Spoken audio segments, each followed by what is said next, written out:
rabbil alamin wahdahu wassalatu wassalamu ala asrafil anbiya'i wal mursalin wa ala alihi wa sahbihi ajma'in amma ba'du. Izinkan kami dari kelas 5B menyampaikan kultum kali ini dengan judul Menjadi Manusia Terbaik. Sahabat dunia yang dirahmati Allah, menjadi manusia terbaik adalah cita-cita setiap insan beriman. Orang yang baik bukan hanya akan menaikkan derajatnya di hadapan manusia saja, namun juga mengangkat derajatnya di hadapan Allah Subhanahu wa Ta'ala. Manusia terbaik bukanlah mereka yang hanya taat terhadap perintah Allah Subhanahu wa Ta'ala, namun mereka yang memiliki hati nurani yang tinggi. Setiap manusia memiliki sisi baiknya sendiri dan setiap manusia memiliki sisi buruknya sendiri. Berikut manusia terbaik atau orang-orang terbaik menurut Rasulullah Shallallahu Alaihi Wasallam. Pertama, orang yang baik adalah orang yang belajar Al-Quran dan mengajarkannya. Hal ini sebagaimana diriwayatkan oleh Bukhari sebagai berikut. Khairukum man ta'allamal Qur'ana wa 'allamahu. Sebaik-baik kalian adalah yang belajar Al-Quran dan mengajarkannya. Rasulullah Shallallahu Alaihi Wasallam tidak saja menganjurkan kita belajar Al-Quran, tetapi juga mendorong siapa saja supaya mau mengajarkannya kepada orang lain. Artinya, seseorang sesungguhnya tidak cukup hanya berhenti pada belajar Al-Quran. Ia sebaiknya juga mengajarkannya kepada orang lain setelah cukup menguasainya. Terlebih lagi, kita membacanya di bulan Ramadan ini, maka Allah akan melipat gandakan pahalanya.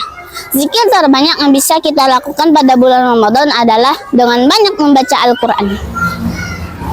Kedua, orang terbaik adalah orang yang paling baik sikapnya terhadap keluarganya. Hal ini sebagaimana diriwayatkan oleh Tirmizi sebagai berikut.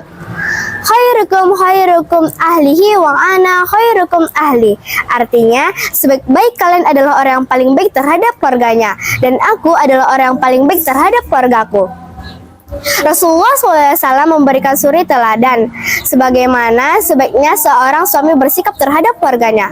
Beliau mengatakan bahwa beliau adalah orang yang paling baik sikapnya terhadap keluarganya.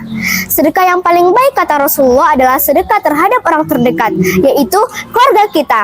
Ketiga, orang terbaik adalah orang yang paling bisa diharapkan kebaikannya dan paling sedikit keburukannya. Hal ini sebagaimana diriwayatkan oleh Tirmizi sebagai berikut. Khairukum wa yurja khairuhu wa yu'manu syarruhu. Artinya, sebaik-baik kalian adalah orang yang paling bisa diharapkan kebaikannya dan paling sedikit keburukannya, hingga orang lain merasa aman.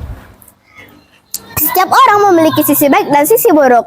Orang yang terbaik adalah orang yang sisi kebaikannya jauh lebih besar daripada sisi keburukannya, hingga orang lain merasa aman di sampingnya. Dengan kata lain, orang terbaik adalah memberikan manfaat besar kepada orang lain.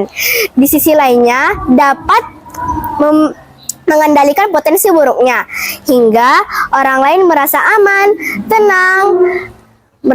tenang berada dekatnya, karena terhindar dari perilaku buruknya. Keempat, orang terbaik adalah orang yang memberi makanan kepada orang lain. Hal ini sebagaimana diriwayatkan oleh Ahmad sebagai berikut. Khairukum man at'ama ta'ama. Artinya, sebaik-baik kalian adalah yang memberi makanan. Makanan sesungguhnya dibagi menjadi dua, yakni makanan jasmani dan makanan rohani. Makanan jasmani adalah seperti nasi, roti, buah, dan sebagainya yang berguna untuk pengembangan diri yang bersifat fisik atau material. Sedangkan makanan rohani adalah seperti ilmu, nasihat, dan sebagainya yang berguna untuk pengembangan diri. Pada bulan Ramadan ini, marilah kita perbanyak amalan kita dengan memberi makanan. Karena seseorang yang memberi makanan pada orang berpuasa, maka mendapatkan pahala yang sama dengan orang yang berpuasa. Kelima, orang yang terbaik adalah orang yang baik dalam membayar hutang. Hal ini sebagaimana diriwayatkan oleh Bukhari dan Muslim. Khairukum ahsanukum qadaan. Artinya, sebaik-baik kalian adalah yang paling baik dalam membayar hutang. Sahabat Bunaya, marilah kita berlomba-lomba melakukan kebaikan apa saja yang bisa kita lakukan agar menjadi manusia yang terbaik yang bisa bermanfaat kepada orang lain. Terlebih lagi pada bulan Ramadan ini, kita memperoleh ridho Allah Subhanahu wa Ta'ala dan memperoleh pahala berlipat ganda. Sekian dari kami. Assalamualaikum warahmatullahi wabarakatuh.